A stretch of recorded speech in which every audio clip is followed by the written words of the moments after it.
Oh, yeah. You ready to get to the money? You ready to get it popping? You know what it is.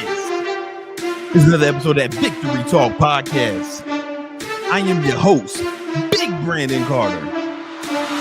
We got a lot we want to cover today, man. I'm about to break down something that's going to help you make a lot of money. I've been making a lot of money doing this, like ridiculous amount of money. I'm going to break it down for you.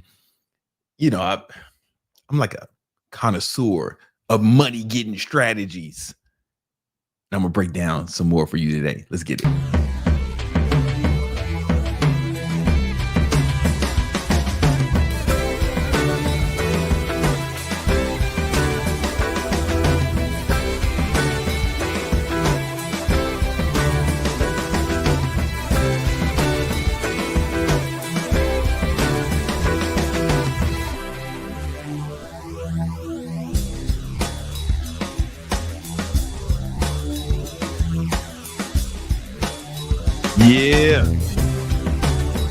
Yeah.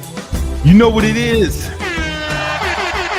another episode of that Victory Talk podcast. Episode 212. God damn, man. We've been doing this shit for quite some time. I am your host, Big Brandon Carter, BBC, King Keto, the king of ketosis, Gymnasium Jesus, the Southside Savior. And I'm also, can you tell her to close that door? Oh, you got it. I'm also joined by, that's what I said. It's closed. All right. I'm also joined by the best producer in the game. He just ran back to his seat. You know what I'm saying? The homie Nima straight out of Iran. You know what it is? Let's go. I got to get like some Arabian music, you know, that shit they play to make the snake come out. Oriental. Yeah. You know, they played and the snake come out the basket. I need to get that when I introduce you, man. See, from the Middle East. Or maybe this is the theme song for the Middle East. That's the Middle East theme music. Yeah, Chris. There's always a war there. My whole life.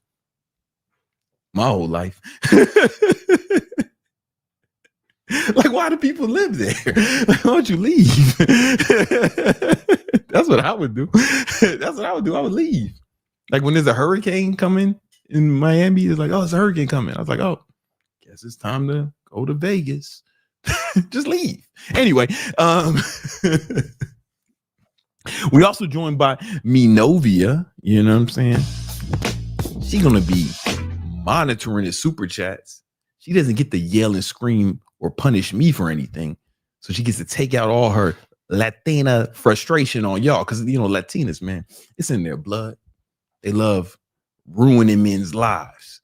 But she can't do that with me. So this is her only outlet. So if you start talking crazy, she's got her finger on the trigger. She can't wait. She can't wait to ruin some man's lives today. You know what I'm saying? Because that's what they do, man. They're mental terrorists. But she's here too. You know what I'm saying? Shout out to her. You know what I'm saying? Big old titties. All right. Listen, I got a lot of stuff I want to cover today. I really want to talk to you about making money trading. I've been making a lot of money trading this year, like retarded amounts. Oh, can I say retarded on YouTube? We're about to find out. You know what I'm saying? I've been making a mentally challenged amount of money, you know, on the spectrum amount of money from trading. I'm going to break down my whole strategy, show you how to do it in this episode. We also got some fitness stuff I want to talk to about if we get enough chance to do it. But first first, I got a few sponsors. You know, the first sponsor is actually a live training. I'm going to talk about trading today, but I'm doing a live breakdown training, a more in-depth training. Me and Young Candlestick, all about trading. The link should be in the description. Oh, all right. You need it? You got it? All right. So we'll have the link in the description at some point. I'm going to show you all about trading, how to get money trading, and all this shit. Oh, what's happening right now? This is not connected to it. Oh, all right, there it is. All right. It's gonna be me and Young Candlestick. We're gonna be breaking it down for you guys. We'll have the link in the description in a minute. If you're watching this in the future, it'll already be in the description by the time you get there. You know, but in the present, we waiting, man. We waiting, you know, to get it. All right. You need it? All right, hold on. Let me play. Hold on. Play something so I can get this to you. Play the intro.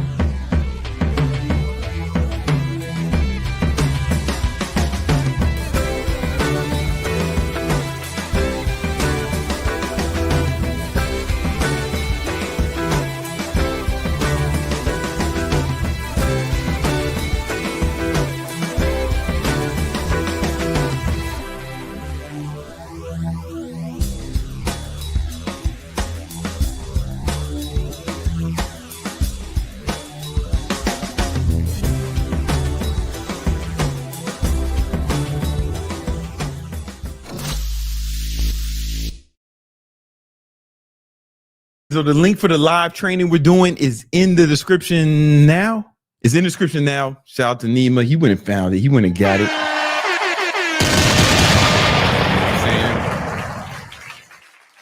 He enriched the description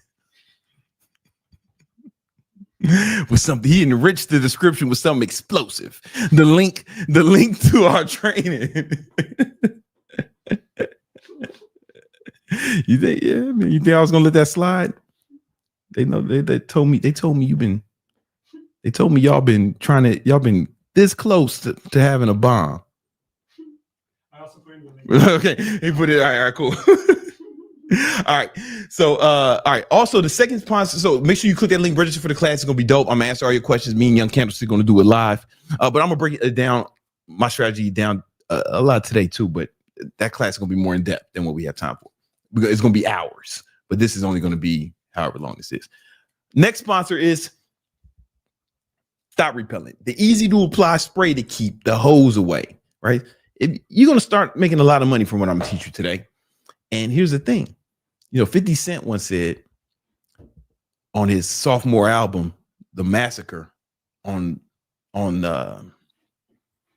a track called Rider Music at exactly 2:30, 50 Cent said, "You hustling backwards if you chasing a bitch, stupid. Chase the money. They come with the shit." You know? So when you're gonna learn how to make a lot of money today. And if you join that class, then you definitely gonna learn how to make a lot of money. And there's gonna be a lot of what comes with bitches come with the shit. Not all bitches are good bitches. Some of them are thoughts. And that's why we developed Thought Repellent, the easy to apply spray to keep the hose away, right? So good women, they'll be like, "Oh man, you smell great. You smell fantastic." But this has been genetically engineered by Iranian scientists. They enriched this with that's why. Okay. I don't want to say nothing's going to be black. All right, but it only affects the DNA of thoughts, sluts, hoes, skanks, skeezers, and Jezebels, and hood rats. We added hood rats recently, right? And they won't be able to get to next to you. You're gonna need Thought Repellent. All your super chats go towards development of Thought Repellent because I want y'all to fund it. So y'all gonna take some personal responsibility in this. We got one hero already contributed to the fund. Let him be acknowledged. You know. What the homie Timothy, what's he talking about? Timothy says, "Have you taken a course on Coursera? Is it worth it?" The only course I've taken on course, I took Google had 2 AI courses that I took maybe last year. One was about prompt engineering, which I thought was cool. I thought it was cool. It was helpful. And then there's a data analytics course that I took. It was cool. It was cool. Like $50. No big. I mean, is it worth $50? Yeah. You know what I'm saying? Sure. If it's worth, you asking if it's worth $50? Yeah, for sure. All right. Hey guys, y'all want to learn how to get some money trading? If so, let's talk about it.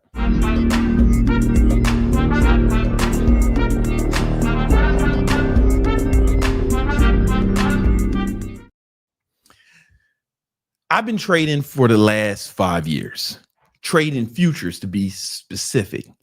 And this year I've been making a lot of money, like a lot more money than I have in the past. And in this video, I'm going to show you my whole trading strategy and show you how you can start making money trading futures. All right. I'm going to give you my whole setup, my breakdown, everything I do. So you can start getting some of this paper as well. Now, here's why I've been making so much more money. Oh, something to remember. Here's something to take into account. The reason I've been making so much more money this year than I have in the past, because in the past, I was trading with my own money. And that's fine. That's cool. There's no rules. But this year I started trading with something called a prop firm. Right. So this is when you can get funded accounts and you can trade with other people's money. Now you have to pay to get a funded account, and then you have to pass an evaluation. And then once you pass trading evaluation, you have to make a certain amount of profit. Then you get to trade with their money, right? And the cool thing about the prop firm that I use is called Apex Trader Funding. The prop firm that I use, you can have 20 funded accounts at a time, and you can trade with all of them simultaneously. So let me show you what that looks like. This is, let's go to this computer. This is, yeah, let's go to, sorry, it's two computers. So this is a screenshot from this morning. So I had a trade copier. So I traded with one account and it copied everything to every other account. Some of the fills were different, right? But I made, you can see what I made on each account trading this morning. And I've been posting this every day on my Instagram as well. So if you follow me on Instagram, King Keto, you'll see all my trades every morning, right? But I posted this on Instagram. This is about, how much is this? This is about 18 grand. This is like $18,000. If you got to minus the sim account, because I had the sim account on here. This one, but when you get a funded account on Apex, it says PA. So this is a PA account, and Apex has been paying me too. A lot of people say Apex doesn't pay me, right? So if this is my login to Apex Trader Funding, and you can see that I requested from all my accounts. They gave me. I have it blocked out so you don't see my account number for security reasons, right? But you can see that on the 27th, I requested $27.50, right, from each account, because they won't let me take the whole thing out, right? But that's how much I requested from each account. And you can see I got approved, man. So they send in this money. This is live, me in Apex. I did not get approved last. I did try to make a request before that. They got denied, right? But these got approved, right? So total, this is about 50 grand that they're paying me. You know what I'm saying? And like, since, if you see it, when I got denied for the payout is the 15th. And then what is it, like 12 days later, I got 12 days later, I requested another payout, 50 grand, right? One account they denied. I don't feel like going there, but this is real. These are my PA payments, right? Now, and if you look at, you can go to this computer. I'm going to break down my trading strategy and everything, but it reset after today, so it's not here anymore. What the trades for today? But again, these are 50K accounts, and you can see that I'm up like net liquidation. This means how much is in each account now. Is, you know, basically I'm up like 1,200, 1,300, some of them 1,400 each account. This is like $500,000. I'm up. I'm sorry, this is like $250,000. I'm up, right, in like a month, because these are a new set of PAs. To be clear, I did have a set of funded accounts that I blew, earlier this year. I made a big mistake, but I'm on point now. Now I'm up like $250,000. All right. And I kind of want to just, this is the reason I've been making so much more money trading futures, because I just have so much leverage now and I trade with other people's money instead of trading with my own money. And to me, it's less risky. So I trade better. Right? When I'm trading with my money, it's a little like, oh man, this is fucking my money. I had to work for this cash. But it's like, I'm trading with their money. I know I feel like I trade better because it's less risk. I hope that makes sense. So I want to break down my whole strategy and how I trade in this video. But first, we got to go over some rules. We have to go out over some rules first. So for me, to trade with my strategy, you got to have a large account. So you can get different size accounts with Apex. You can get 2K accounts, 5K accounts, some bullshit, 25, 50K accounts. I don't think it's worth it to get anything less than 150, 150K accounts, right? And there's not a code in there now, but we should have, but later we'll have a discount code in the link in the description if you want to get a discount code on the 150 accounts, right? But you got to get the 150 accounts. And the thing is to go in light with my strategy. So I go in one contract. Oh, so big account, go in with a small denomination. This way, if you're wrong, you can buy yourself out of it. And I'll explain that later when I go into my strategy. All right. Another thing with my strategy, we're only trading one instrument. Me is NASDAQ futures or NQ. That's it. That's the only thing I'm trading. And the reason you want to trade the same instrument over and over is because you kind of start to learn it. You kind of start to understand how it moves. You get a feel for it after you get a few hundred hours of trading it. It's kind of like having sex with a woman. Some of you have had sex with women, not all of you, but some of you have done it. And you know, you can have sex with one woman one way and it can be the best she's ever had in her life, right? You can do this, you can do the exact same moves with another woman and she thinks it's the worst. And they're both right. And it's all your fault. You're responsible. That's what it's like. Every instrument moves differently. It has different proclivities and it behaves differently. So you want to get to know the instrument well. And you can only do that with hours.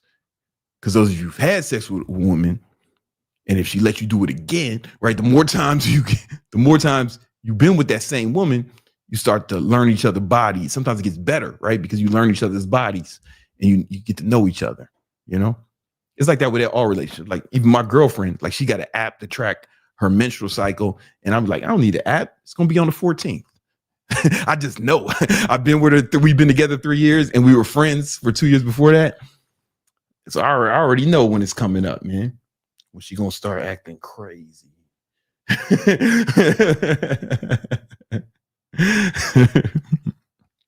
going to be the 14th this month. I don't need your app. Just ask me. Chat BBC. And but it's like that when you trade one instrument over and over again. All right. Now, another reason why I'm a profitable trader, where most people aren't profitable, is because I practiced. Right? I practiced. So one of the things I did was when I first started trading, I did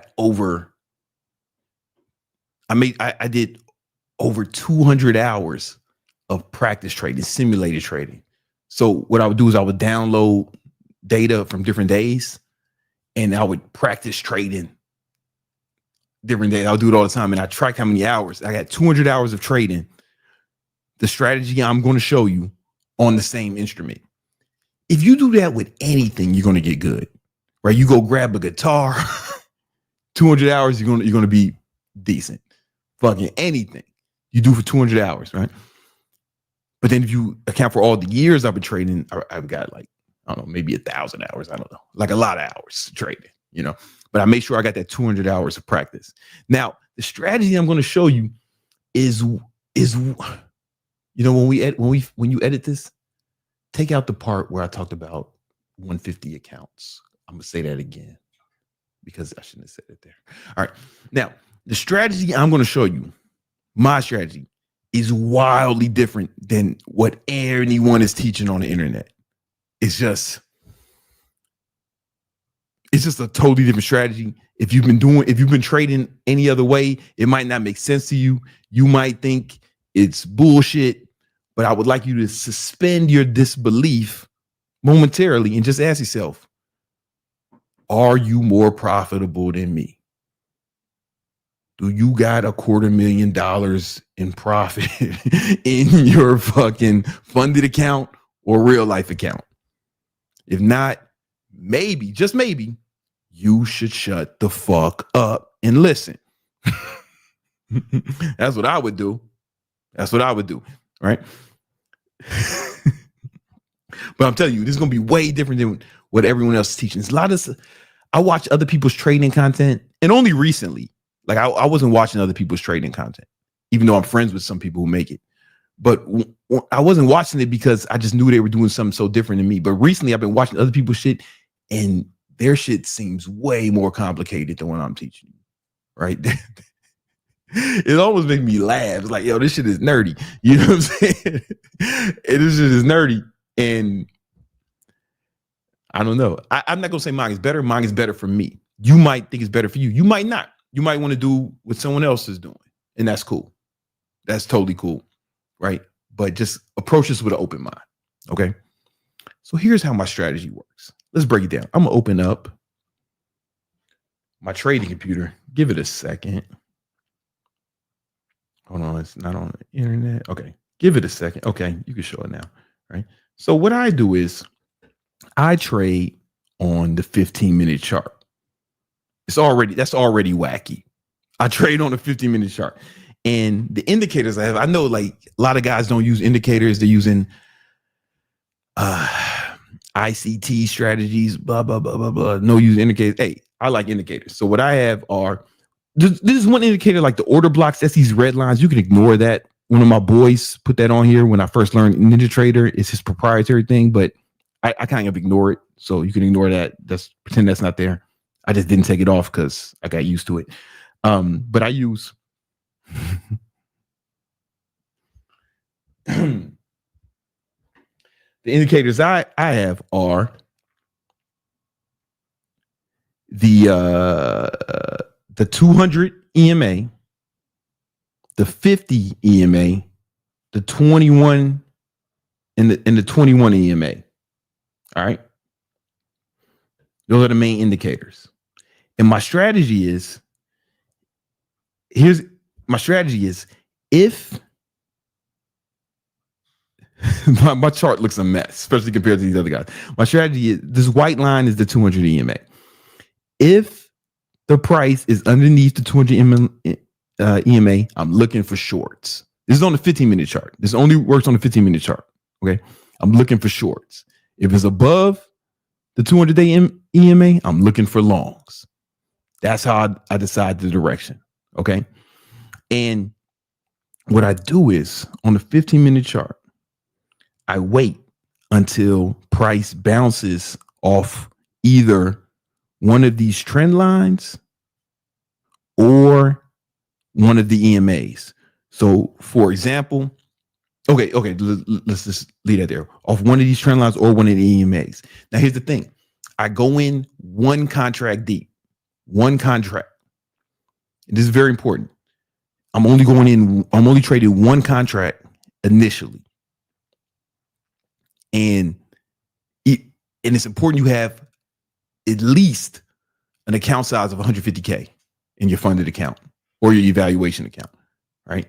It's very important. And because with my strategy, this is going to be I'm going to show you some videos of my trades this morning, but there's a stop loss, but only because you kind of need a stop loss to trade with Apex, but it's like way out of the way. It's almost like I behave like there's no stop loss. It's very important because if price goes against me, I will add another contract at the next either trend line that I drew. So I draw these trend lines or EMA, right? The next resistance. So I was going short this morning, right? So when price went against me, I added another contract and I moved my take profit up. So this is the King Keto scalp. I'll show you what it looks like. Go here. It's this is gonna fuck with the stop loss. It's the reason it's so large because I really just want it out of the way. Like I'm ignoring it. And I'm going for 20 ticks for my take profit.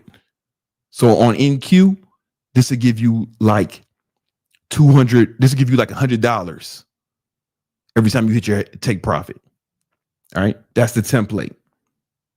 You know what I'm saying? Now the stop is just there because I think you need a stop for Apex, but I'm totally ignoring it. I'm totally ignoring it because what I'm going to do is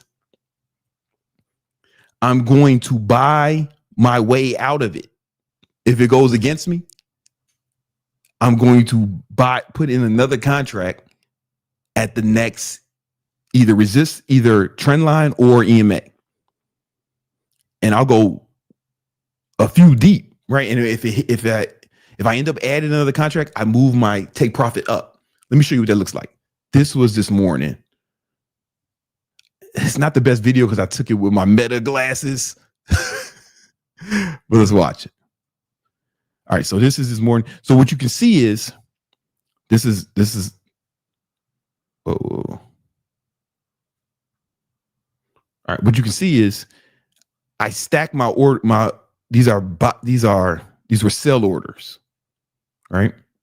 These are sell orders and they're stacked up at the EMAs and support and resistance. Now this is the 15-minute chart. I keep the 2-minute chart up. I'm just watching. You don't have to do this. This is something I do. I just watch the 2-minute chart. The 2-minute chart is kind of there like it's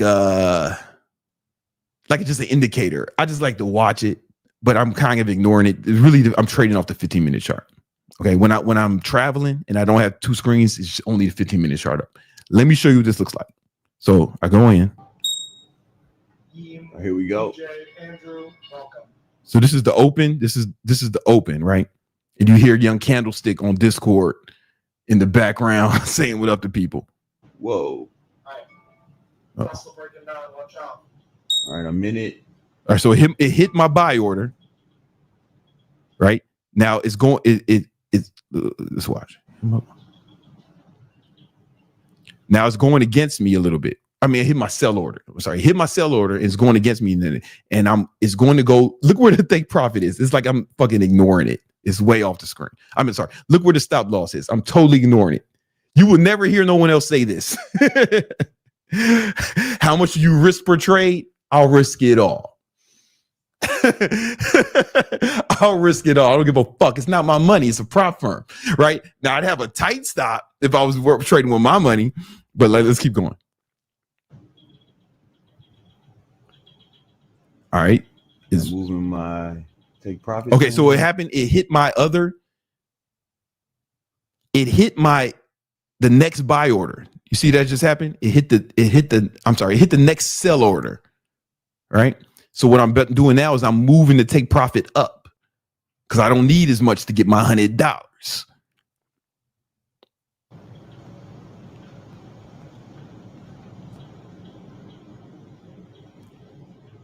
Boom. And then it hit my take profit.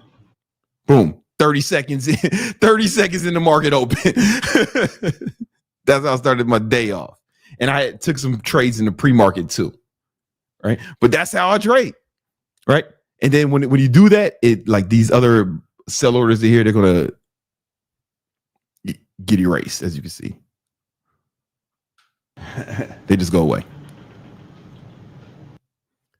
I hope you see the strategy. This is this is a unique strategy. You may be thinking, if the price keeps going against you, when do you cut your losses? If you're like ignoring the stop loss, like I behave like there's no stop loss, and basically it's a mental stop loss. I go off of vibes. I'm trading off of vibes. Like straight up. I'm legit trading off the vibes because I've been fucking trading NQ futures. I have hundreds and hundreds of hours on the same instrument with the same strategy. So I just feel good about what I'm doing.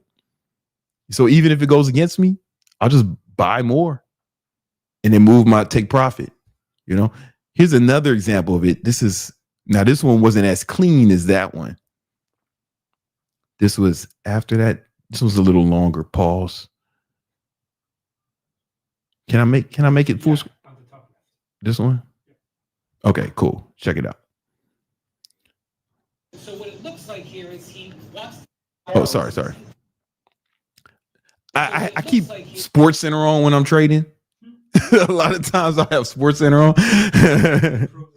Yeah, but he wants to be able to make sure he has the 53 million. I think this was pre-market. So you see, I'm in the trade now. It hit my sell order, right? And you see, I have other sell orders stacked up. Because here's the thing, I don't think it's going to go through all this resistance. It's going to shoot up past all this resistance at once. That's what it. Because look how price moves, especially on a 15-minute.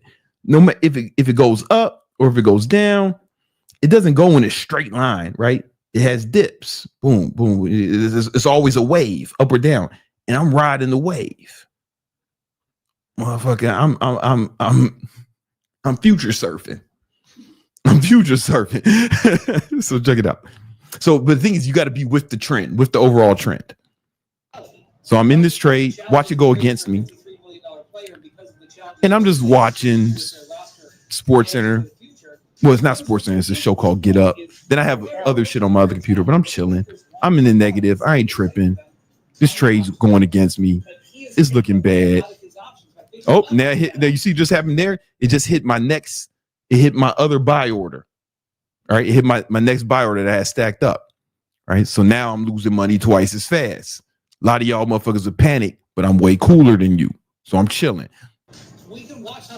But you see, but look, it hit. See where it's right at the moving average. That's where I had it. Watch what happens. Okay. Oh, and then I moved my take profit up. Basically halfway where it was, because I don't need as much. All right.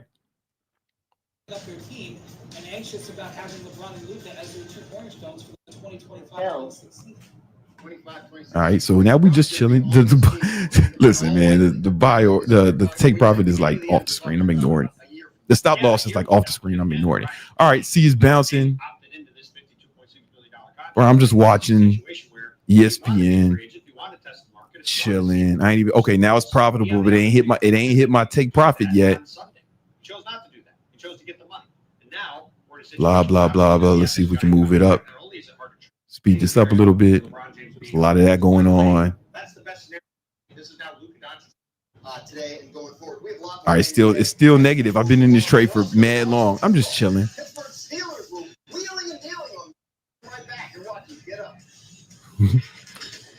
All right, let's see what happens. Oh, now look, you can see it better on the 2-minute. It's moving down. Right, it shot up. Right, it hit 2 of my buy orders, but now it's coming down to the take profit. This isn't just a restoration. It's revival. And I'm chilling, man. I'm watching ESPN. Sometimes I'm playing guitar while I'm doing this shit. And then it's about to hit. It's about to give me my take profit. It's about to hit my take profit. There you go. Boom. Hit the take profit. You know what I'm saying? And that was like $150 per account. Right? So it was $3,000 because it happened on 20 accounts. You get what I'm saying? You get what the fuck I'm saying, nigga. And that's how I do it, man. I mean, it's ballsy, no stop loss, gangster shit. You know what I'm saying? So what else is what does this look like? So it only works on the 15-minute chart because 15-minute chart is just, I don't know, it just makes more sense to me. But like, let's look at this. You can look at this anytime. Oh, I draw trend lines too, right? And what's funny, man, is I've been drawing trend lines all month, and you can see I keep them up because they still act as support and resistance. They still act as support and resistance. Like if I go back here, let's go back to this is a trend line I drew fucking days ago. It's still acting as support and resistance weeks later. All right. So I keep it up. Fuck until it gets too messy. Then I gotta start fucking taking them down. All right. But just look what happens. Like, look at it. Look at it. It's shot down pre-market. Boom. Well, you can't really see what happened because it's not good. But you can see it bouncing off the support. You can see it bouncing off support and resistance. You can see it bouncing off the moving average. This is what I do. This is how I trade. And if we go back here, there's a few things I want to show you. Look how many contracts deep I was willing to go in.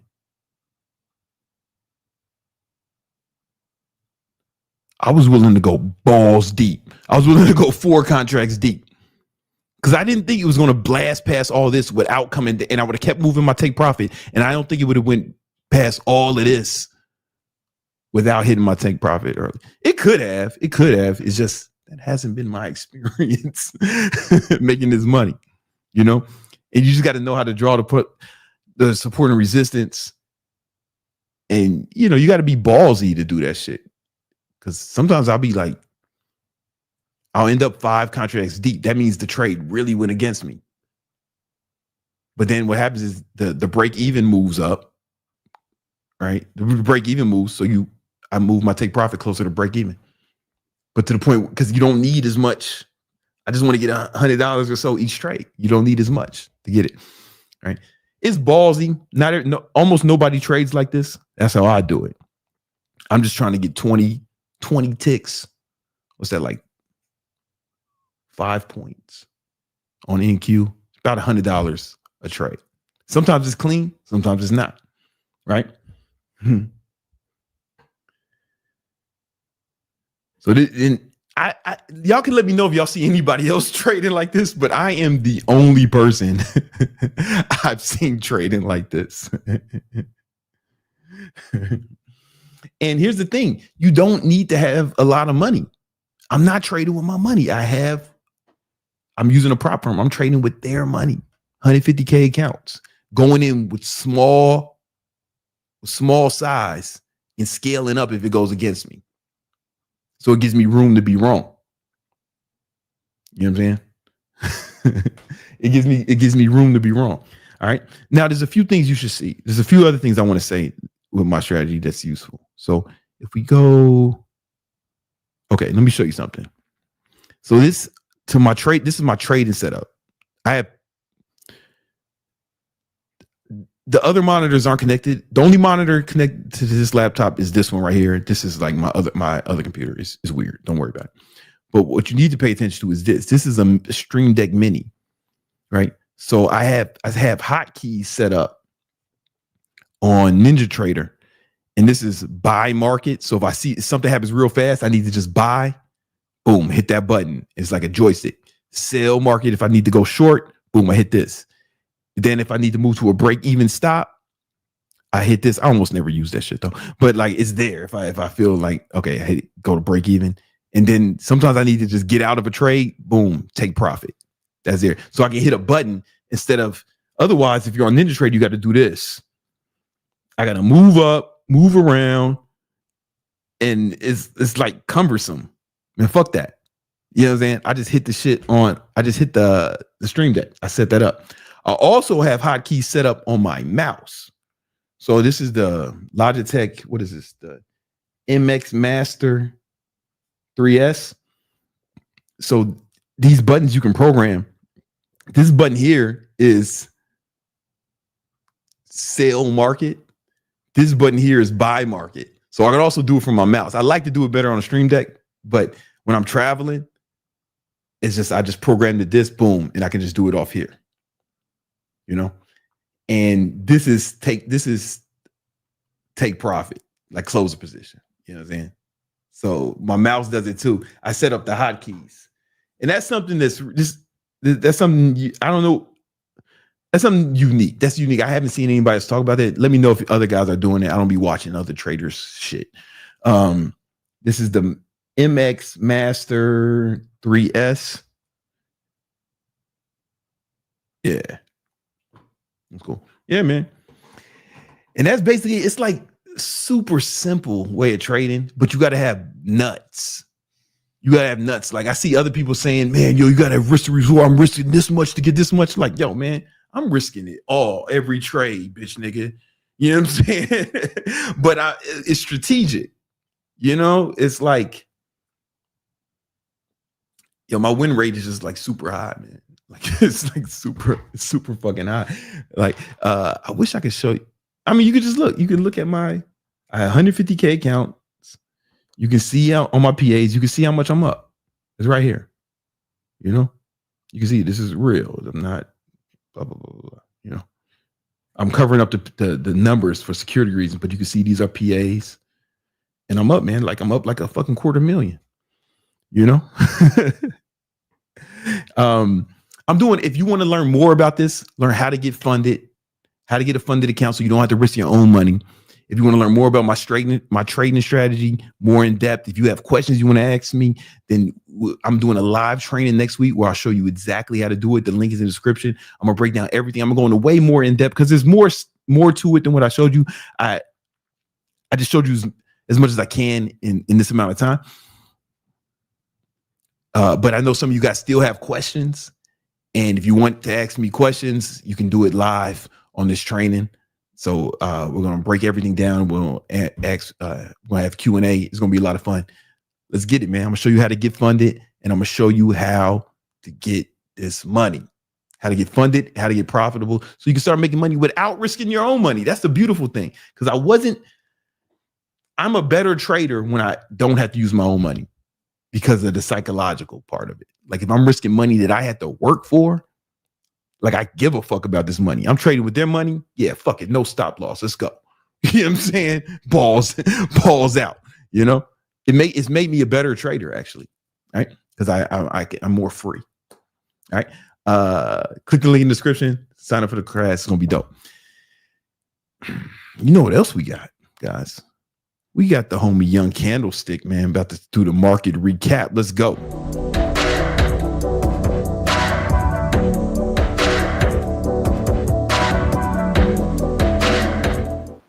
Yo, what's up, what up, man? What's up, Victinators? Good to see you guys. What's up, man? I really like that futures overview that you did, Brandon. Really nice. Yeah, you've been crushing it, and you are being way too humble. You guys, this man is doing this every single day. It's so I post it on my Instagram. They can see it. You know, I'll post it every day. Yeah, it's absolutely amazing. It's on my Instagram right now. Yeah, I know, right? So when we're looking at the markets over here, the S&P 500's dead flat today, so down 0.03% today. If we zoom into a smaller time frame, you can see that it's super choppy. It's super range bound, and it's really important to remember that markets are always either ranging or they're trending. So we're talking, guys. If you have questions about any particular stock or investment, leave a super chat, and Young Candlestick will answer it. Man, he's like the best. He's a professional market. What do you call that shit? Yeah, I'm a professional market technician. You just passed your Series 65. Yeah, I passed the Series 65. That's a big deal, man. Yeah, that's you being too humble. That's a big deal. Yeah. That allows me to actually manage people's funds, which is really cool. The Series 65. The CMT designation just means that you're a professional when it comes to forecasting stock prices and building portfolios. So all my long-term investments, I run through Greg before I fucking make the buy or sell. Yeah. You know? Definitely. It's so that y'all get this opportunity now if you leave a super chat. All right, let's go. Keep saying what you were saying though. You can be a really, really good investor if you pick fundamentally strong stocks, and then you also get some good entry points. Like you can build a ton of wealth that way. And the short-term wealth is built like Brandon's showing you guys through futures trading, through day trading. He's developed a really good strategy. And it's great for markets like this where they're range bound, they're kind of choppy. Because think about it. If it's super choppy, it means it's not likely going to go up too much and it's not likely going to go down too much. So Brandon has a much higher probability of his take profit getting hit. So that's the key. So markets, super, super choppy, super, super range bound. They can't be like this forever though. After periods where markets go sideways for a bit, then they tend to trend, whether it be to the upside or to the downside. So S&P it's easier to trade a trend. Like today was kind of was harder because it was choppy. And before right when we got off, the market tanked, right? But it was choppy when we were on our live, when we were in the Discord together. That's harder. Pause. No, definitely. Because we were talking about there's so many fake outs. It's breaking the high of the day, breaks the low of the day, breaks the high of the day, higher low, higher high, sharp sell off, sharp bounce, sharp sell off. That shit was intense, bro. It's absolutely intense. Markets tend to trade like this during the summertime. There's not as many traders at their desks. Institutional traders are going on vacation. So there's going to be less volume, less trading activity. And you tend to see the algos, the bots kind of fight each other. This is a battleground right here on the S&P 500 5-minute chart. And so when we're looking at this from like a swing trade basis, it's a bit up there, S&P 500, pretty extended. It doesn't mean that it can't go higher. It probably goes sideways to slightly higher into the end of the week. It, of course, could dump though. So I think the way to swing trade this market is to pick your spots super carefully and pick super strong stocks. So the last trade setup that I gave you guys, the number one setup last Thursday was Honeywell stock. Remember Honeywell? I was talking about how I'd like a long over 225 and add over 230. Boom. Stock is up in just 1 week, 6%. But the thing is, this is a large cap stock. So that's a big move. And if you trade options or just understand option swing trading, you want to buy call options when they're really, really priced super cheaply and you're expecting a big breakout. So the graph on the right represents a call option on Honeywell. It's the $230 strike price expiring this week. This shit went from $10 all the way up to $870 in just 1 week. So like people are talking about crypto and like penny stocks and stuff like that. Why not just catch some big breakouts on some large cap stocks? I'm not saying that I traded this or traded this perfectly, but you can turn $10. That's the most that you can lose is $10. And it turned into $870 off of the last week's stock pick. So you need to look at those relatively strong stocks and not always focus on the market when it comes to swing trading. For day trading, that's where we go with those futures. Yeah, okay? we do. When we look at some other markets, semiconductors, kind of pulling back from their highs over here. I like a dip buy on SMH near 265. And just a reminder, when I say dip buy, that's just what I'm doing. None of this is financial advice. I don't want to tell you guys what to do. Everybody has a different risk tolerance, time horizon. Everybody's got different goals. And so that's most of y'all's pussy. yeah, and most of y'all pussy, man. You ain't ready to fucking trade without a stop loss like a real. I still have a lot of work to get on your level of just like having that sort of confidence, that testosterone.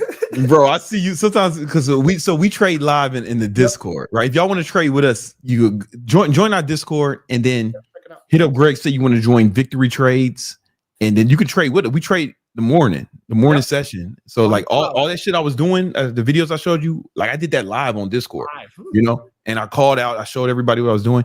But like sometimes even Greg, man, like he's been trading with a stop loss for so long, and sometimes we'll both be in the same trade, but he gets stopped out, and I'm like, I just added the contract, homie. It's true. It's true. I just went deeper.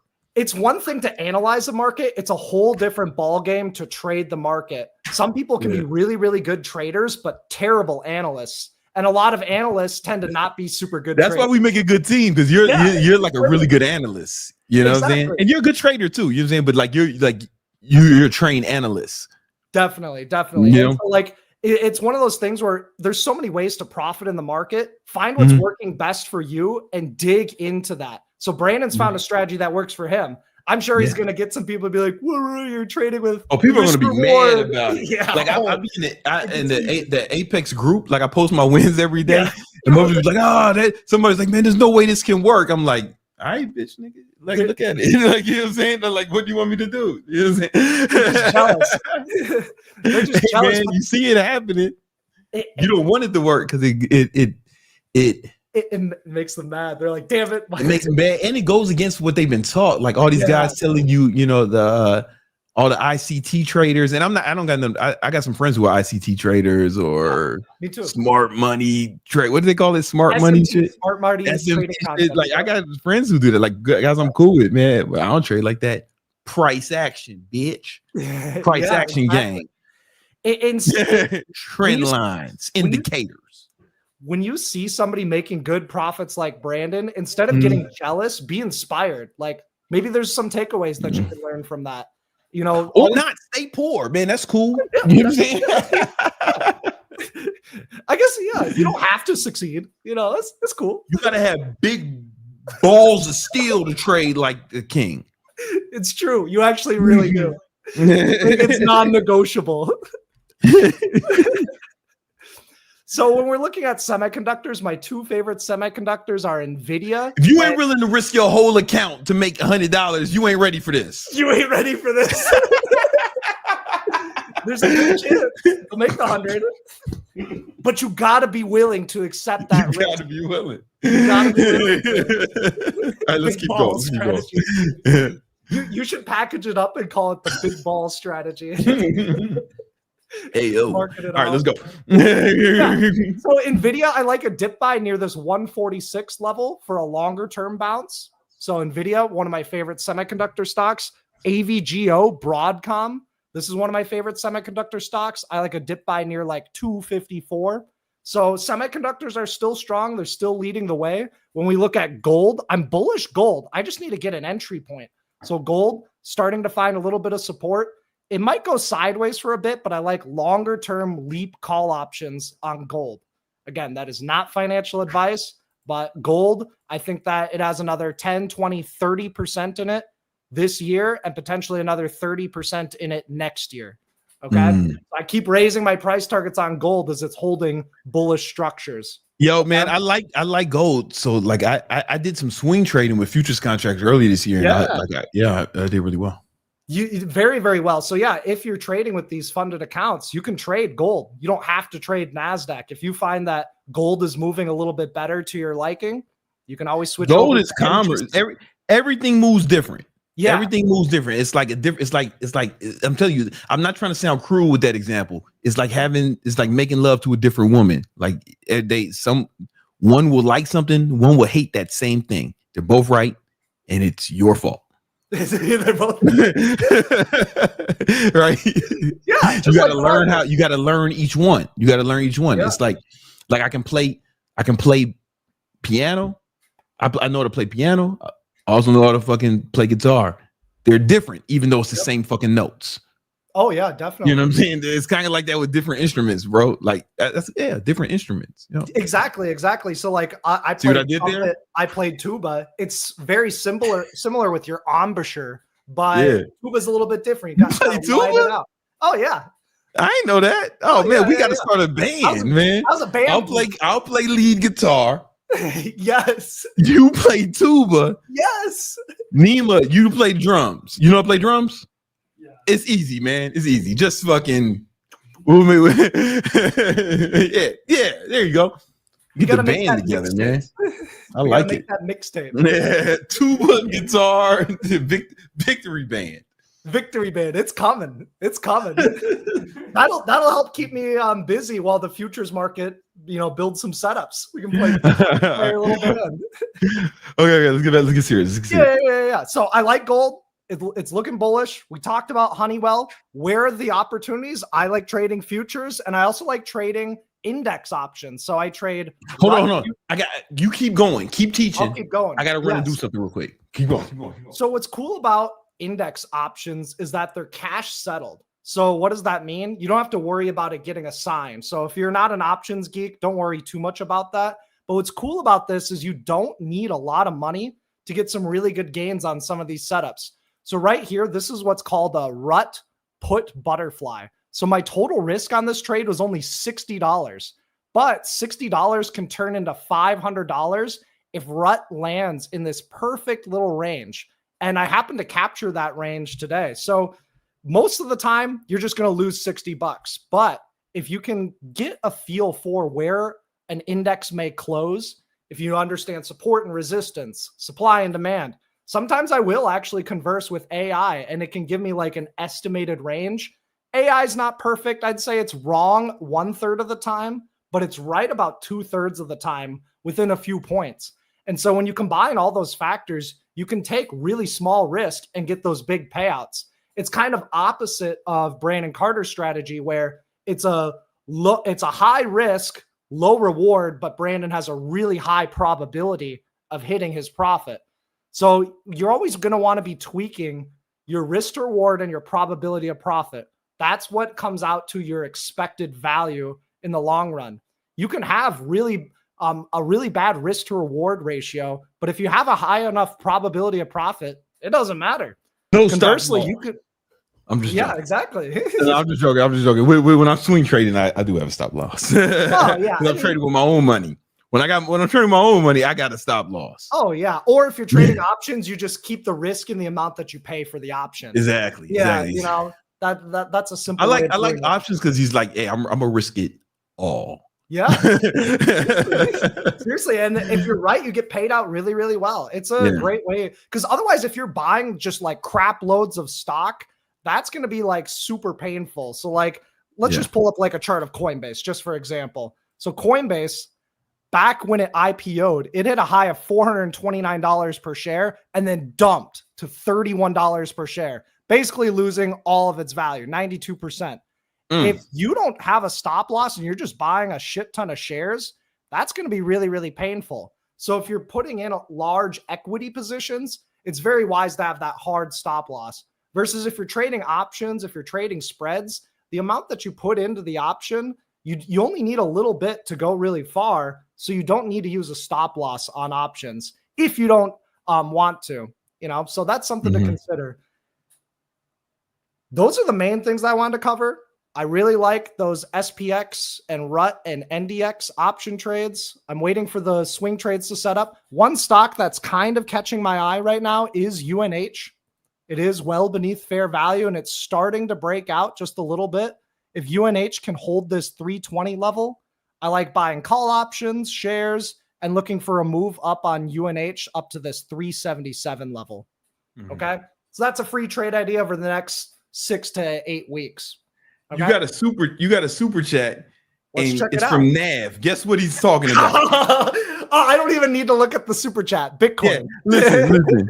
Nav, this guy loves Bitcoin. I'm telling you, no matter what we're talking about, he's Bitcoin. You know what I'm saying? Like we could be talking about pets, animal shelters, Bitcoin. Bitcoin. You know what I mean? It doesn't matter, man. Yo, man, that new iPhone's coming out, man. You need to invest in Bitcoin instead. Yeah. You know what I mean? You think I should move to Miami? Nah, man, you need some Bitcoin. He loves it. He can't get enough. Every single paycheck, all into Bitcoin. Bitcoin, man. It's all in. No stop. Nothing else. I like his conviction. Maybe right. I like his conviction. Yeah, I got to admire the conviction. Bitcoin is still in its choppy consolidation range. No breakouts, no breakdowns. That looks like a bull flag, though. Oh, yeah, definitely. So if we go to like the weekly time frame, yeah, this is just like a weekly bull flag. So remember, a bull flag, you have your impulse wave up, then you have some consolidation, generally in the upper third of this flagpole. And if it starts to exit the flag towards the top side, you can expect a duplicated move, which would put Bitcoin at like 130 to 140K. It hasn't triggered yet, so you kind of have to wait for it. If you want to take a gamble and speculate that it's going to break out, you can buy in the middle of the range. That's fine. I would say Bitcoin short term is bearish underneath 100K, and it's super bullish above 110K. Yeah. So this is kind of your range until it leaves it. And yo, one thing, like, listen, Nav's not gonna like this, but if you want to get some fucking bigger money, buy calls on the ETF. Yeah, I bet. IBIT, yeah, buy calls on the ETF. Yeah. You can make more money, right? Definitely. You can Yeah. also trade Bitcoin futures. I like trading MBT on like the hourly time frame. Just doing like 3 contracts and it moves pretty well. So MBT futures, if you want to trade that with your funded accounts, you can do that too. So you can trade gold, you can trade Bitcoin, you can trade NASDAQ, S&P, Russell, you can trade natural gas, you can trade oil, you can trade copper, you can trade ultra bonds. There's so many different ways to profit from the market. You just got to find out what works best for you. That's what I have to say. For sure. What I think you got some more. Oh, let's check it out. What do we got? You don't gamble on the greatest asset in the world, now says. He loves it. That's funny. Okay, He loves it, man. let's check it out. So Dutch Brothers, bros, good to see you, Marquez. Nice profile picture. All right, so let's check out bros. Not Super Mario Bros, but Dutch Bros. Last time I broke this down, I said I'd be neutral to bearish. We've gone down and sideways. That's exactly what's happened. Nothing's going on with Dutch Brothers. No, you're talking about a cup and handle setup. I'm just going to clear the drawing set. It could be on the weekly time frame. So basically, here's kind of like your impulse wave up. There's your cup, and this could be like the handle right over here. What I would encourage you to look at is not focus so much on the chart patterns, but focus on the supply and the demand. Right now, nobody's interested in Dutch Brothers. The volume's super low. Nobody gives a shit about this stock right now. And that doesn't mean that it's a bad stock. It just means it won't really move very well until the volume starts to come in. And so Dutch Brothers, it looks bearish underneath 65. It doesn't look all that bullish. Notice that it's relatively weak compared to the S&P, meaning Dutch Brothers is down while the SPY is flat. That means look for short setups on this stock. I see a lower highs and a flat support on the daily time frame. This is kind of like a descending triangle. But again, there's no volume, so it might break and then zip back up. It could break, turn it into resistance, and zip back down.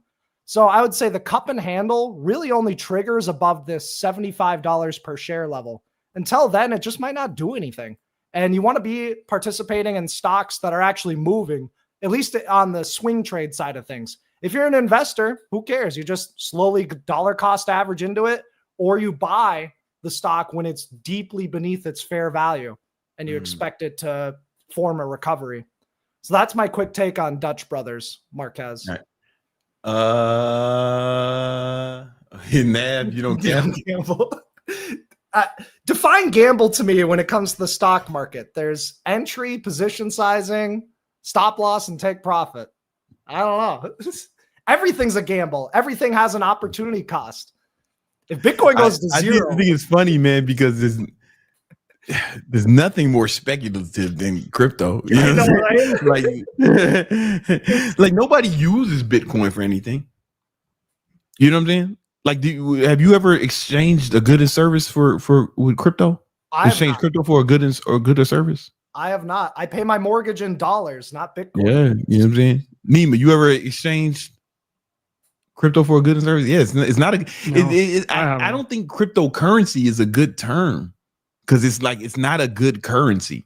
I'm not saying you can't make money. I'll trade anything, man. I'll trade fucking pigs and I'll trade pigs and goats. You know, it's gonna make me some money. You know what I'm saying? But it's like, but it's like not a good currency because nobody uses it for anything. Like nobody's buying shit in fucking crypto, except for drugs and humans. Yeah. Like if you want to buy some people, you're probably gonna have to use crypto. Yeah. Seriously, yeah. Or if you want to buy some narcotics, you're gonna probably have to use crypto. You know what I'm saying? But it seems to be the preferred. It's the preferred currency for criminals worldwide. And that's why I haven't been using it. You know what I'm saying? That's why I haven't had a use case for it. You know?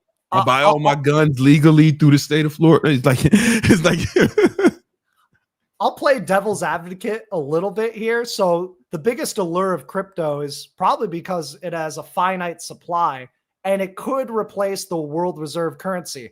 I don't see that happening anytime soon, though. It is getting widely adopted. Companies are putting Bitcoin on their balance sheet. Yeah. But I really just trade it like another asset class. I trade it like gold. I trade it like S&P 500. I use it as a measurement for risk on versus risk off. The dollar is really, really weak right now. The dollar is still breaking down, still selling off. It might be getting a bit oversold and it might bounce, but I can see both sides. Here's the thing. Crypto is nothing, right? It's like it's numbers, digits, right? Ones and zeros, right? It's not backed by anything, right? And people say the same thing about fiat currency, right? Yeah. US dollar. But the US dollar is backed by something. The US military. Right? The reason the dollar is the world reserve currency is because the majority of oil is sold in dollars. We made that agreement with OPEC nations, right, to exchange dollars, US dollars for oil, or to price it in dollars, right? And every time somebody tries to start selling oil in another currency, boom, bombs is coming through, man. Gaddafi tried to do it. Bombs. He's where he at now? Dead. Where they at now? You know what I'm saying? Venezuela tried to do it. They ruined their whole goddamn country. You know what I'm saying? Like, it ruined their whole fucking country because America backed the rebels, Like, their whole fucking shit fell apart. Iran tried to do it. They lost Nima. Nima was like, I don't want to be a part of this shit. You know what I'm saying? Yeah. And then Nima saw the writing on the wall. Oh man, they trying to I gotta get out of here. You know what I'm saying? And then I dipped too. Yeah, it's like you see it. Saddam Hussein tried to do it. Where he at now? Where's he at now? Where is he at now? You know what I'm saying? It's like, so US is backed by something. Bullets, bombs, bullets and bombs. You know what I'm saying? And the dollar is backed by the greatest military force in human history. And if anything challenges the dollar supremacy, bombs are dropping immediately. Russia tried to do it. Where you think Ukraine is getting all this fucking weapons to fight Russia from? Where you think? Yeah, they all say USA on them. You know what I'm saying? They all say USA on them, right? That's part of it. This is what happens, man. You can't listen. So studying the trends is important. If that ends, if we ever stop bombing countries, when they stop pricing oil in dollars, I'm gonna be as big of a Bitcoin bull as Nav. Wow. But until then, you know what I'm saying? Oh, nice. Hey, you can trade it too, and you can cash flow it in real dollars with the wheel, but all in on Bitcoin. I just feel like that's Bitcoin is priced in dollars. Yeah. You know what I'm saying? Like, just think about that. They say it's better than fiat currency, but nothing is priced in Bitcoin. Everything's priced in dollars. And until that changes, or people start using it as real currency, right? But that don't happen. Yeah. I actually go to the grocery store and exchange in Bitcoin. Bitcoin, you know what I'm saying? That shit don't happen. It's too volatile. No, yeah, it's exactly. too volatile. Yeah. All right. 1 minute you'll be buying something for $100. I'll be like, oh no, now it's $150. You got to pay up a little bit more. All right, so back when Nav has a rebuttal. All right, here's the rebuttal. Bitcoin is backed by network orders of magnitude larger than the combined size of the clouds of Amazon, Google, and Microsoft combined. It will eat the dollar. Interesting. What's your rebuttal to that, Brandon? I'm all ears. I'd rather have nukes, man. Yeah. I'd rather have nukes. Yeah, I'd rather have fighter jets. I'd rather have the greatest navy of all times, to back my currency. You know what I'm saying? Personally. But that's me. You know what I'm saying? That's me. Because if everyone decides they don't want to fuck with Bitcoin no more, then what? It's done. It could start crashing like 50, 70, 80%. Or if some crazy legislative news comes out, Bitcoin can have a flash crash. It's But when- extremely volatile. But when countries decide they want to stop fucking with dollars, bombs drop. When countries decide they want to stop fucking with Bitcoin, nothing happens.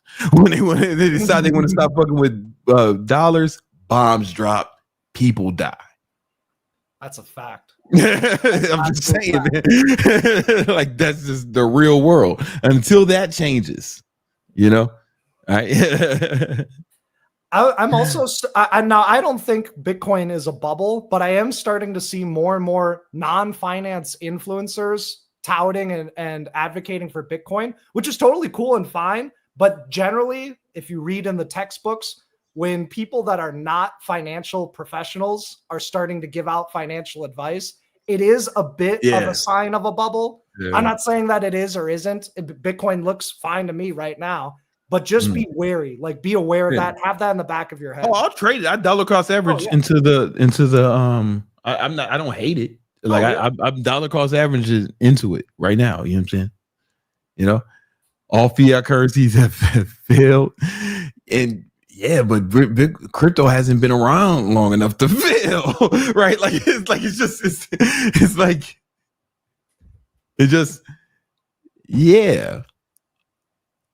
all nations have failed. If we would say that, you know what I'm saying? Like we can say that about anything. Nothing lasts forever, man. We got to get Nav on the podcast, and then we can host a debate. That'd be really good. Oh no, I don't have debate. Like he's not saying nothing wrong. Oh yeah, he hasn't said anything incorrect. He also either of you. It's just like all nations have failed. Yeah, all civilizations have failed. It had to start. Like you could say that about anything. Roman Empire. You know what I'm saying? Roman Empire, jazz, motherfucking swing dancing. You can say that about anything. You know what I'm saying?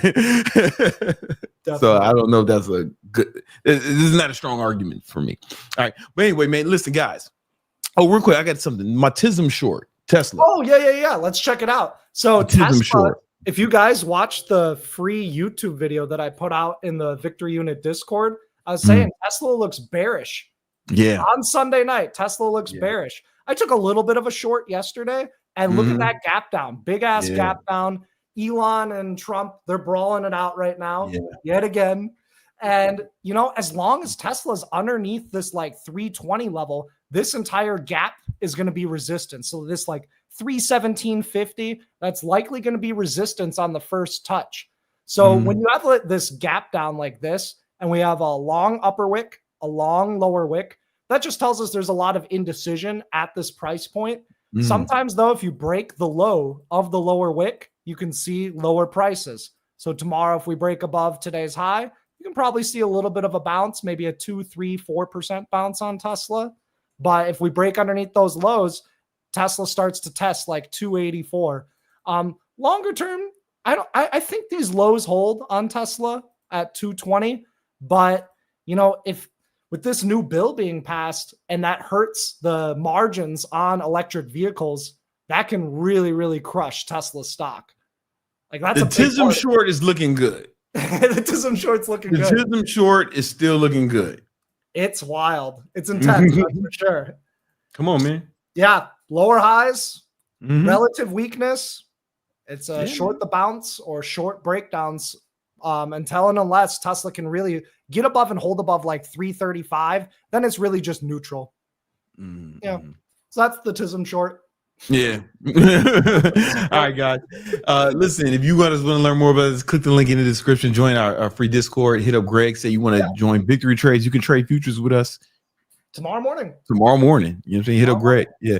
Now, but if you want more information, you want to learn more about the strategy, we're doing a free training next week. The link is in the description for that. And just how to make money with these futures, man. Like I'm so inspired just by making so much money, man. You're amazing. It's hard to work on other shit when you make $18,000 in the morning before you know, right? It's like that's what I'm struggling with, doing other shit. I know. You know what I'm saying? but up, you know, Brandon. I Keep it find up. a way. You know, I said, you know what? I'll still go do the victory talk today. Yeah, made I more than- guess I'll still work. Even though I made more money this week than most people going to make all year, I'll Yep. still fucking do this free shit on, on YouTube. Too kind. Nah, I Too love kind, this shit. too generous. Hey, man, you know what I'm saying? Let's give Greg a round of applause. Thanks, bro. Yeah, thanks for having me. Check out Matt. It's gonna be our best one yet. It's gonna be our Oh, it's gonna best be the one best yet. one. You don't want to miss it. Yeah. I'm signing out. Peace. All right, peace. I think there's a super chat from me, or is that old? You have a super chat from Leo, $5 for thought repellent, hashtag more money, hashtag ready to trade. Hey, that's what I'm talking about. Make sure, Leo, make sure you register for that free training. All right. What I want to do is I want to teach something that I thought I taught before, but I might have, but I might not have. I think I did this shit before. We're gonna do it again. All right. Or we're gonna do it for the first time. It was all in my brain. But I'm gonna show you guys how to build muscle. Some extreme ways to build muscle. Let's do it.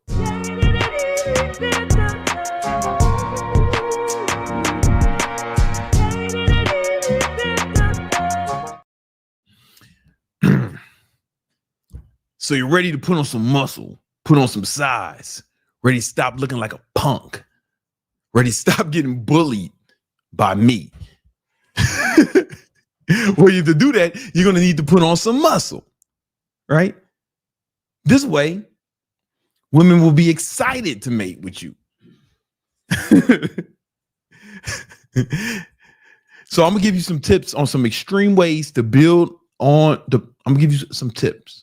Extreme ways to build muscle faster than you ever thought possible. Right. And I've been a personal trainer for over 26 years. I've trained thousands of people. So what I'm saying to you is not just some shit I made up or some shit that just worked for me. This is shit that's worked for a lot of people that I've trained. Right. This is me from the field. You get what I'm saying? I didn't read this. It's not just some shit I read in a book. When you were shitting, I've been a personal trainer for 26 years. That means while some of y'all were shitting on yourselves, gooning the Teletubbies, I was training 10 people a day in the gymnasium. That's why they call me Gymnasium Jesus. You about to get saved.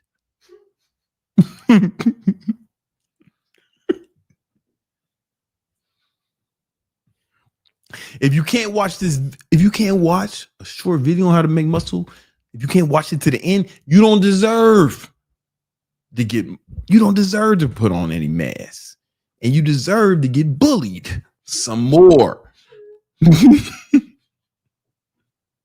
Shout out to your bullies, right?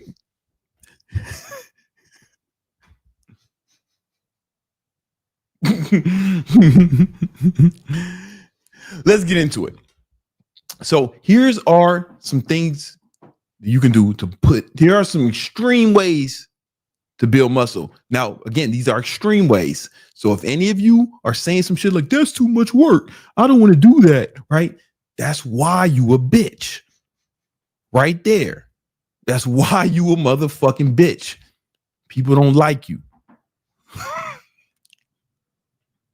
But if why the fuck did you click on a video that said extreme ways to build muscle and then say, oh, it's too extreme?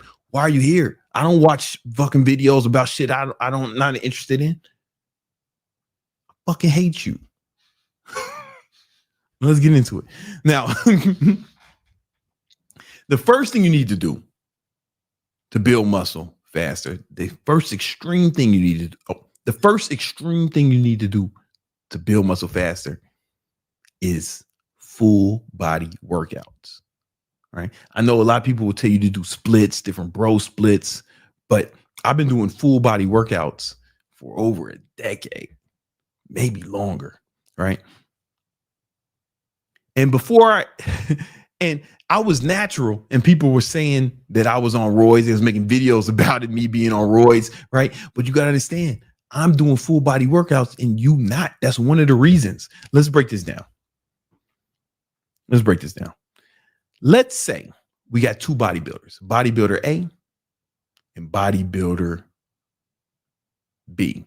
Bodybuilder A does full body workouts. He's a G. All right. So let's just in bodybuilder B, he's doing a split routine, right? Maybe he's doing one body part a week, or like chest day, back day, chest day, back day, leg day, shoulder day, and then arm day, dork, right?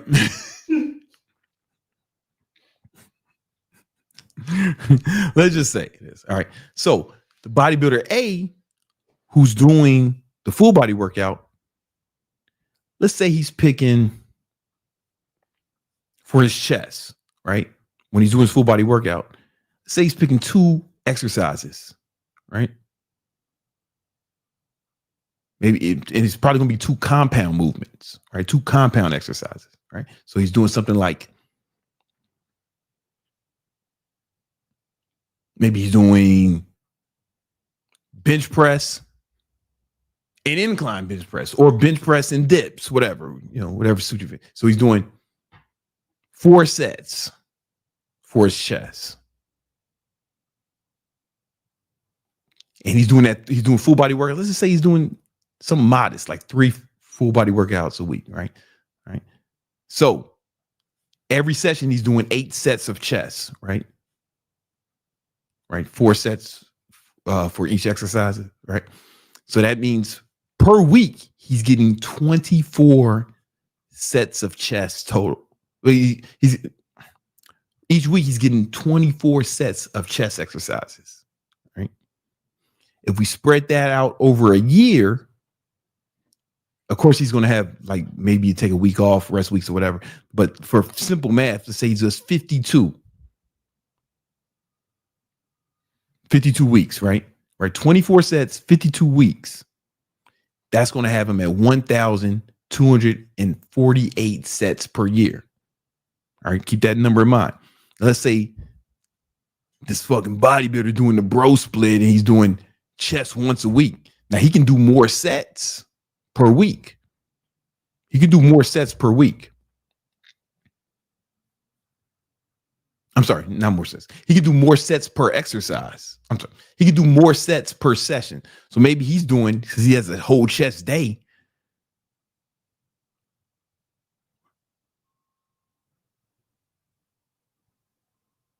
maybe he's doing like a bunch of different exercises, total of like 16 sets per session, right? He's doing bench press, incline bench press, cable crossover, flies, all types of shit.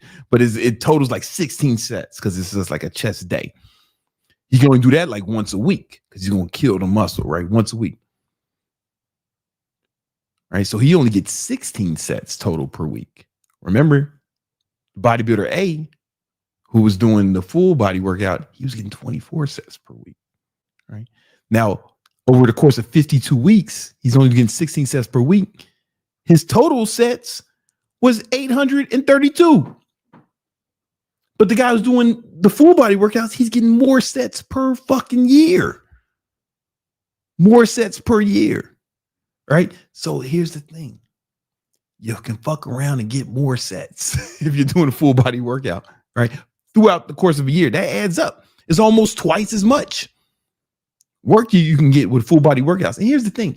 Before steroids was invented, every bodybuilder did full body workouts.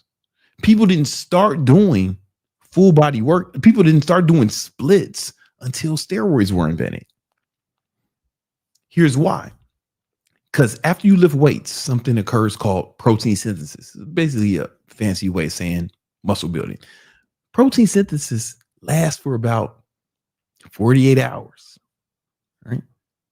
So if you're doing chest day, you're missing out on 5 days of protein synthesis.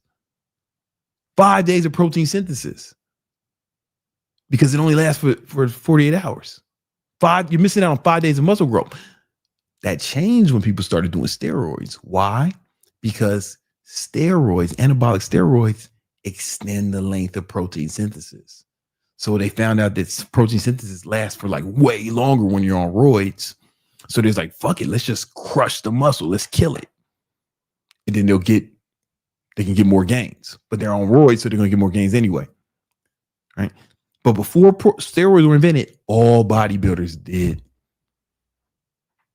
full body workouts. So if you're a natural, it stands to reason you should do what naturals did before steroids were invented. And plus, you'll just get more sets. If we just look at the math, you'll get more sets. And you'll get more sets more frequently because protein synthesis lasts for 48 hours. So after 48 hours, you train a muscle. After 48 hours, you do another full body workout. Boom. Now you're consistently in a muscle building stage. Each muscle was in a muscle building stage consistently. But if you're doing that shit, if you're doing splits, then you're missing out on a lot of potential muscle growth. And you're getting less sets. All right, you're getting less sets. But here's another part of it. When you do full body workouts, you should only do compound movements. These are big body movements because compound movements put on the most muscle. So a compound movement would be like, compound movement can be classified as like a multi-joint movement. For example, bench press is a compound movement because you can see you're using this joint here and you're using the joint here. Boom, a multi-joint movement, right? Where isolation movement, something like be a single joint movement, right? So this is like it would be cable crossover, right? Because you're only moving here, single joint movement. You're only moving here, right? That's the isolation movement. But it's a fact. It's not debatable. Compound movements are better for putting on size. Everyone knows this. It's not up for debate, all right? If you're doing full body workouts, we're not doing isolation movements, except for arms and calves, right? Because it's at the end of the chain, right? So it's like you can only do one joint to hit bicep and tricep for the most part. There's ways around it, but you can do it for bicep, triceps, and calves because they're at the end of the chain, right? But for the most part, we're doing all compound movements. So not only are you getting more sets per year, you're getting better sets when it comes to building muscle because it's all compound movements. If you're doing chest day, you're not doing it all compound movements, right? You're going to be doing a bunch of isolation shit as well. And that's okay if you're on roids. But if you're natural, you need to do, and you want to get as big as possible, compound movements are your best friend. Full body workouts, compound movements. You have increased protein synthesis and you'll get more sets, but you'll get more sets of the kind of exercise that will get you more muscle. This is one of the big reasons people thought I was on steroids for so long, because they were doing splits. Everyone else is doing splits because they got it from muscle magazines and shit.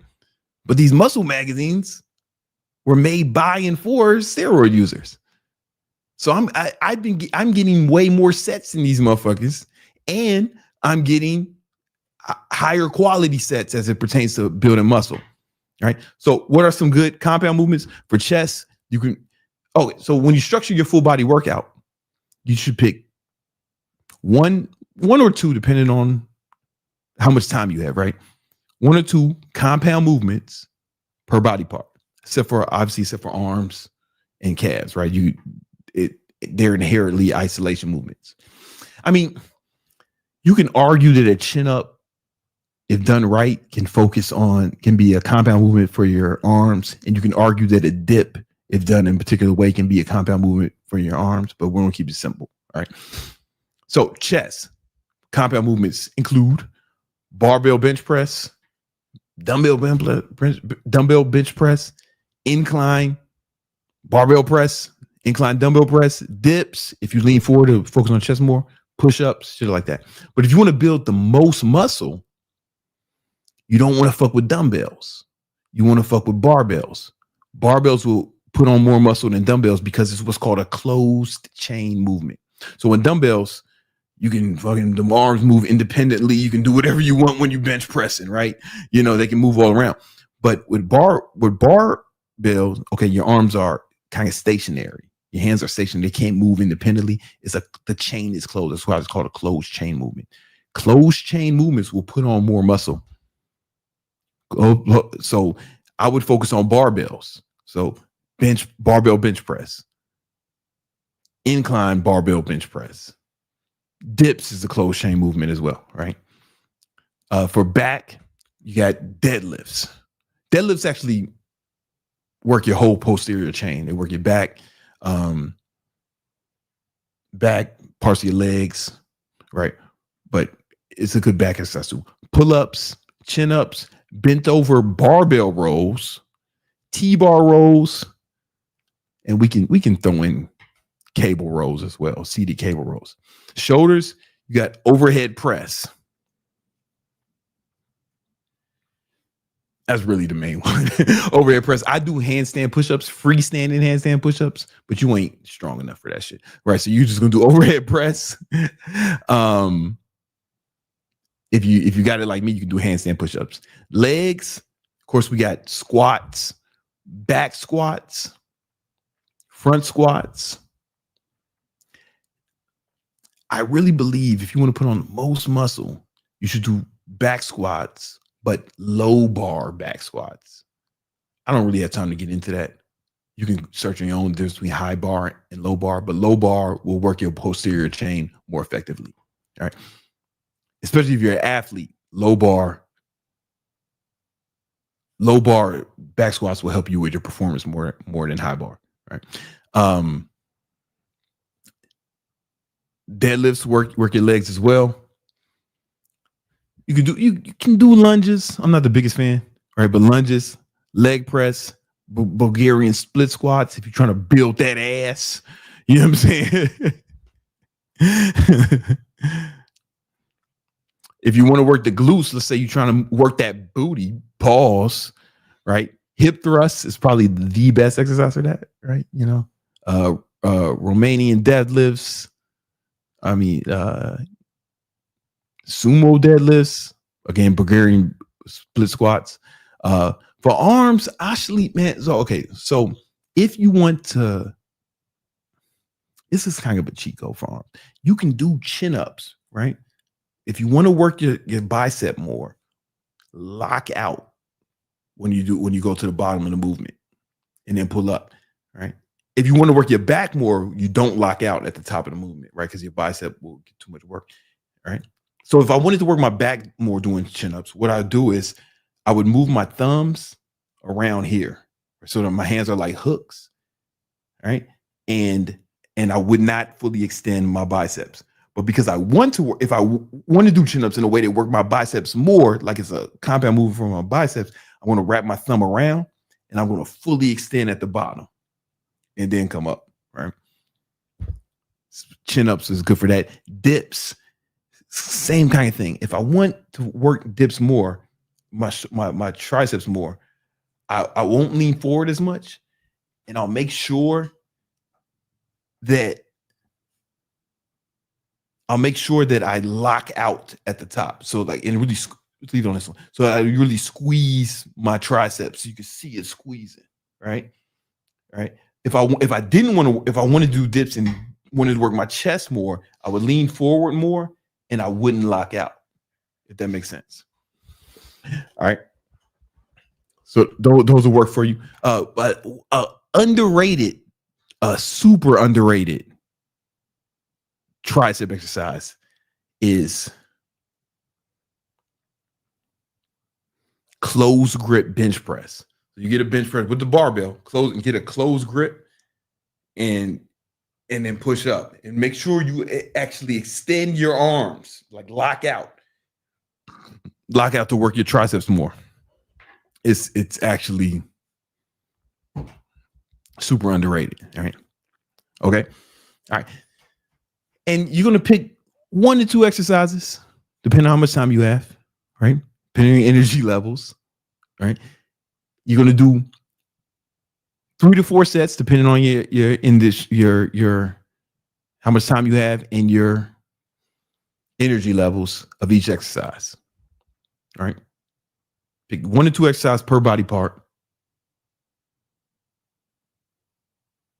3 to 4 sets per body part. All right. And a new study came out that I read recently that showed that resting 3 minutes between your sets puts on more muscle than resting 1 minute. I'm somebody who I always time my sets between exercise. So if I was trying to put on as much muscle as possible, after the set, I would go, I hit the Siri button on my Apple Watch, set 3-minute timer. All right. Now, to save time, opposing muscle groups, you can superset them. Right. So one thing you can do is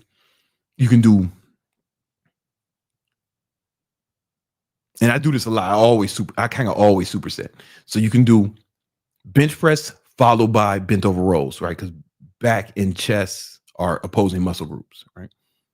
There's no opposing muscle groups for shoulders, right? They kind of just on their own. And there's not really, you can't really do that with legs. It kind of only works with back and chest and bicep and tricep.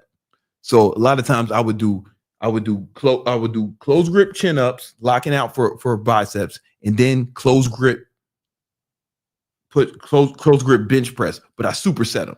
Boom. And then I rest 3 minutes. All right. That saves a little bit of time. Now, you can't really do it for legs. I mean, you could if you were isolating, you could superset legs if you're isolating hamstrings and quads, but I told your dumb ass not to do isolation movements. So why the fuck you even bring that up? Don't make me come with it. That's why you be getting bullied, man. People don't like you.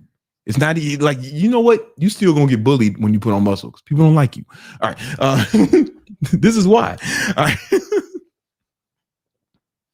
And I say you do 3 or 4 full body workouts per week, depending on if you got the time or the wherewithal to accomplish that. If you're new, you probably can't do 4 per week, right? Because you're gonna get sore. If you've been training longer, you can probably get away with higher volume. I do full body workouts every day. And I just take rest days when life forces me to. I got too much shit going on. I'm not gonna be able to get to the gym today. And that happens once or twice a week. Right. But I've been training for 26 years. So it's okay.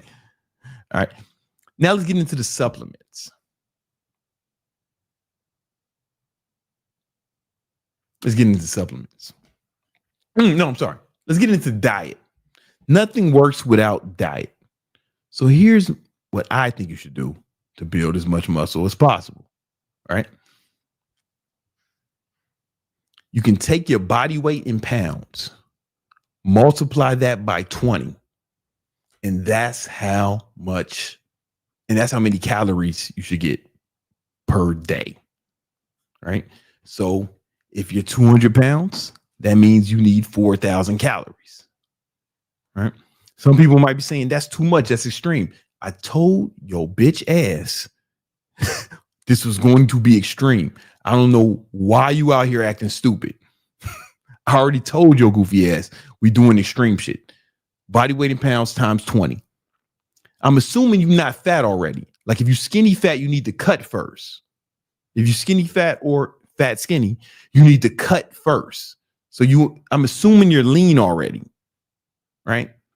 I'm assuming you're already lean. If you're already fat, we don't want you to you're going to get fatter, dummy. Don't do it. All right. Body weight in pounds times 20. And you want to get at least 1 gram of protein per pound of body weight. I know your favorite fitness influencer says you don't need 1 gram. You can get just 0.8. You know what I'm saying? 0.8 is all you need to build muscle. Studies show that 0.8 is all you need. Yes, studies do show that 0.8 is all you need. But those studies were done under perfect conditions by laboratory nerds. We don't live in a fucking laboratory. We live in the real world, man. We ain't drinking out of beakers and test tubes and shit or whatever they had them doing. We live in the real world. And in the real world, the FDA allows food labels to be off by 20%.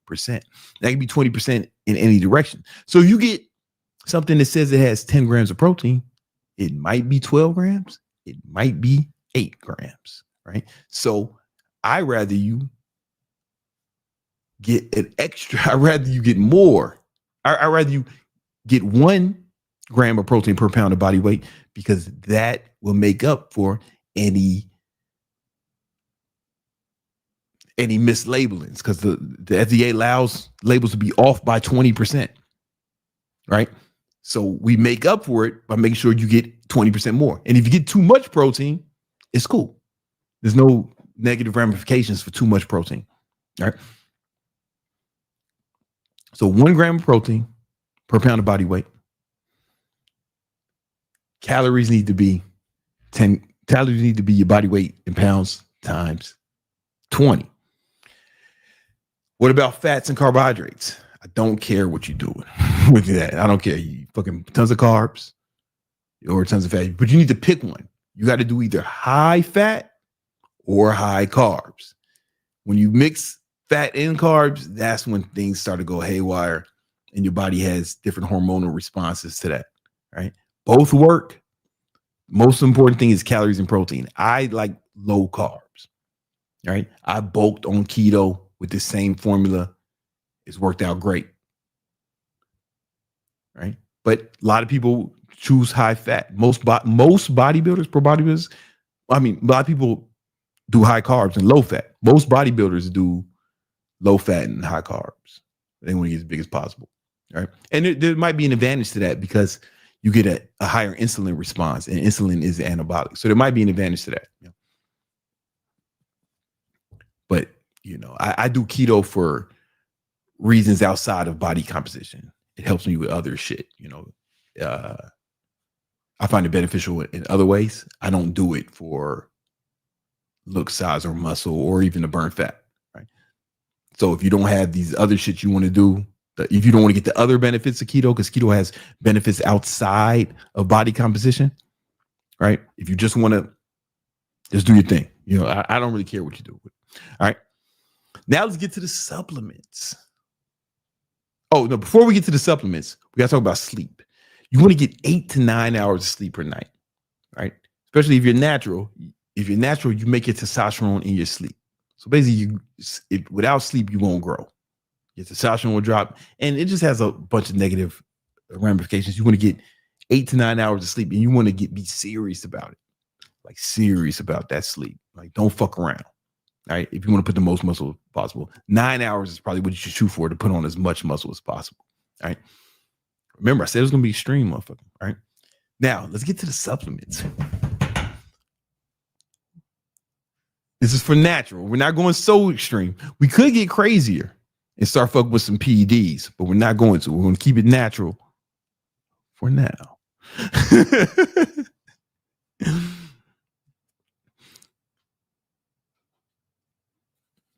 I think you should start taking high dose creatine. All right. So recently studies came out saying that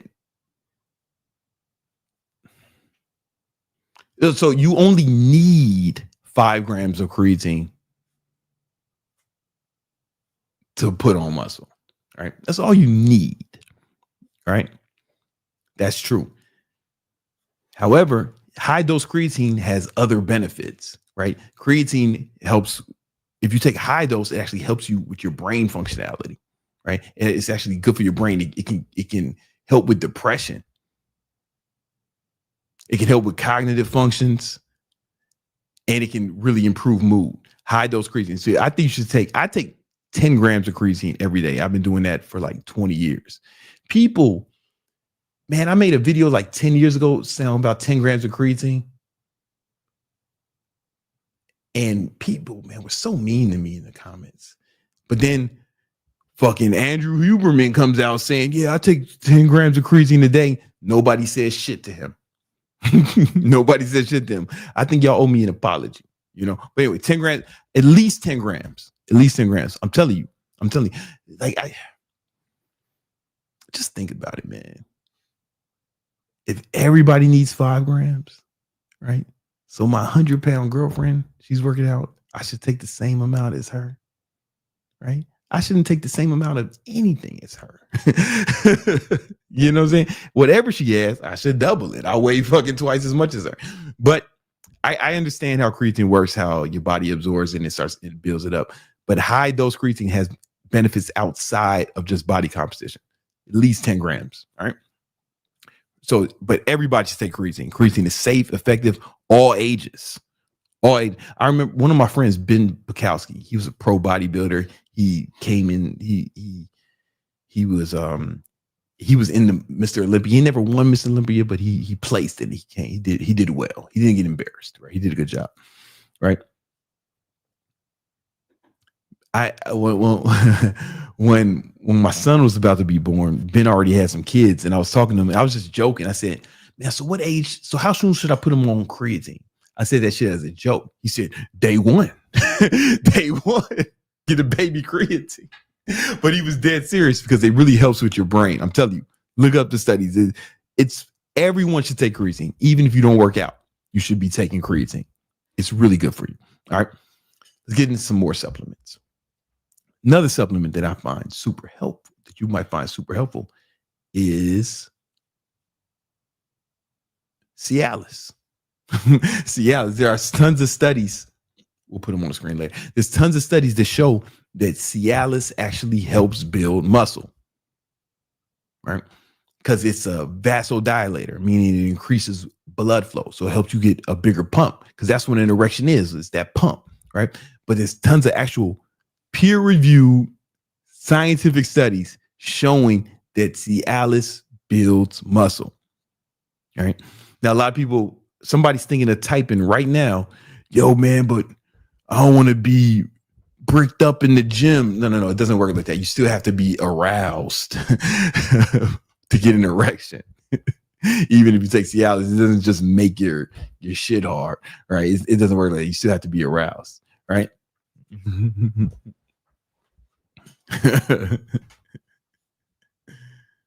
My girl wrote, "Let's see, aroused by guys in their gym." Well, if you're in Miami, there's a lot of girls in the gym too. You've been in the gym, you've seen it. You be in the gym, girl. I be getting aroused.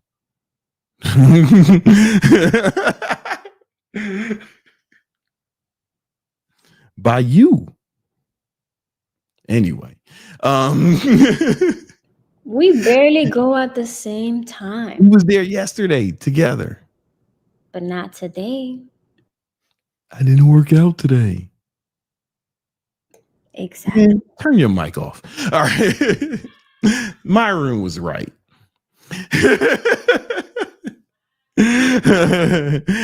Yo,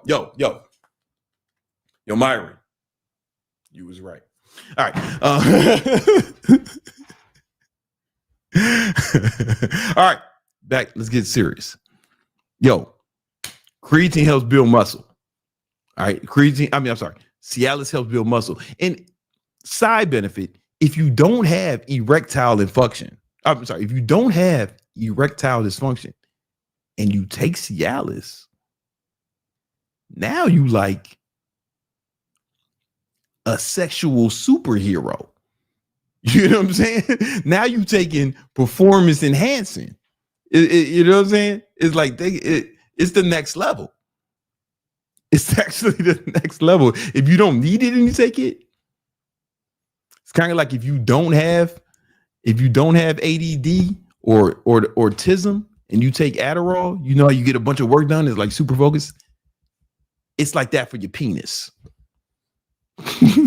So Cialis, right? If you put all this together, man, do it for 90 days. I promise you'll put on more muscle than you have in your whole life. All right. And listen, let's say you already got a good amount of muscle, right? And you want to start training people. Well, I got a free ebook for you called The 10 Commandments of Online Training. And this way you can help other people put on muscle, right? And get paid to do it, right? I made my first $1 million as an online trainer, and I've taught over 15,000 people how to grow their online fitness businesses. I can show you too for free. Click that link in the description and download the ebook. All right.